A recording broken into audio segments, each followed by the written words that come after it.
بسم اللہ الرحمن الرحیم۔ السلام علیکم۔ مائی جندو قاتل کو تختہ دار پر لٹکا کر ہی مقتولین کے لیے روئیں۔ تختہ کھینچا گیا تو ایک جسم تختہ دار پر جھولنے لگا، جسے دیکھ کر سامنے کھڑی بوڑھی عورت کی آنکھ سے ایک اشک نکل کر اس کے رخسار کی جھریوں میں تحلیل ہو گیا۔ یہ 5 جون 1992 تھا۔ ٹنڈو بہاول سندھ کے گاؤں میں ایک حاضر سروس میجر ارشد جمیل نے پاک فوج کے دستے کے ساتھ چھاپا مار کر 9 کسانوں کو گاڑیوں میں بٹھایا اور جامشورو کے نزدیک دریائے سندھ کے کنارے لے جا کر گولیاں مار کر قتل کر دیا۔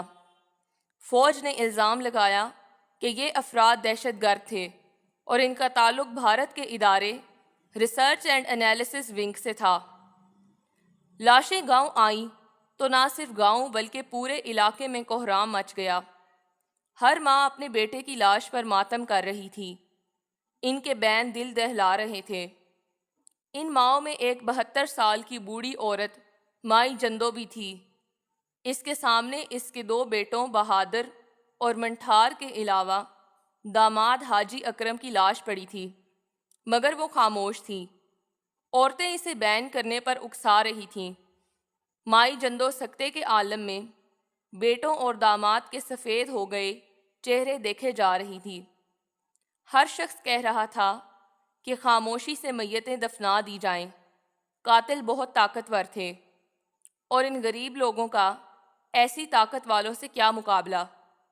مائی جندو کو بار بار رونے کے لیے کہا گیا تو اس نے وحشت ناک نگاہوں سے میتوں کی طرف دیکھا اور بولی، بس مائی جندو ایک ہی بار روئے گی جب بیٹوں کے قاتل کو پھانسی کے پھندے میں لٹکتا دیکھے گی۔ سب جانتے تھے ایسا ممکن نہیں تھا، مگر آخر لوگ خاموش ہو گئے۔ مائی جندو کی بیٹیاں کرلا رہی تھیں، مگر مائی جندو ساکت بیٹھی قتل ہونے والوں کو تکے جا رہی تھی۔ جنازے اٹھے تو مائی جندو نے سر کی چادر کمر سے باندھی، سیدھی کھڑی ہوئی اور لہو ہوتے جگر کے ساتھ بیٹوں کو الوداع کیا۔ مسئلہ یہ تھا کہ یہ ٹنڈو بہاول اندرون سندھ کا ایک دور دراز گاؤں تھا اور تب دریائے سندھ کے اس کنارے پر قتل ہونے والوں کی ویڈیو بنانے کے لیے موبائل کیمرہ بھی نہیں آیا تھا۔ ملک اور سندھ بھر میں خبر چلی کہ دشمن کے ایجنٹ مار کر ملک کو بڑے نقصان سے بچا لیا گیا۔ جس نے پڑھا سنا اس نے شکر ادا کیا۔ جب سارا ملک شکرانہ ادا کر رہا تھا تب مائی جندو نے احتجاجی چیخ ماری۔ اس چیخ نے پرنٹ میڈیا کی سماعتیں چیر کے رکھ دیں۔ مائی جندو بوڑھی تھی، جسمانی لحاظ سے کمزور، مگر وہ 3 مقتولوں کی ماں تھی۔ اس نے طاقت کے مراکز سے جنگ کا فیصلہ کیا اور اپنی 2 بیٹیوں کو ساتھ لے کر قاتلوں کے خلاف اعلان جنگ کر دیا۔ سوشل میڈیا کی غیر موجودگی میں یہ جنگ آسان نہ تھی، مگر نکارے بچ چکے تھے، کشتیاں جل چکی تھیں اور واپسی محال تھی۔ اخباروں اور صحافیوں کے ہمراہ مائی جندو نے اس چیخ کو طاقتی مراکز کے سینوں میں گھونپ دیا۔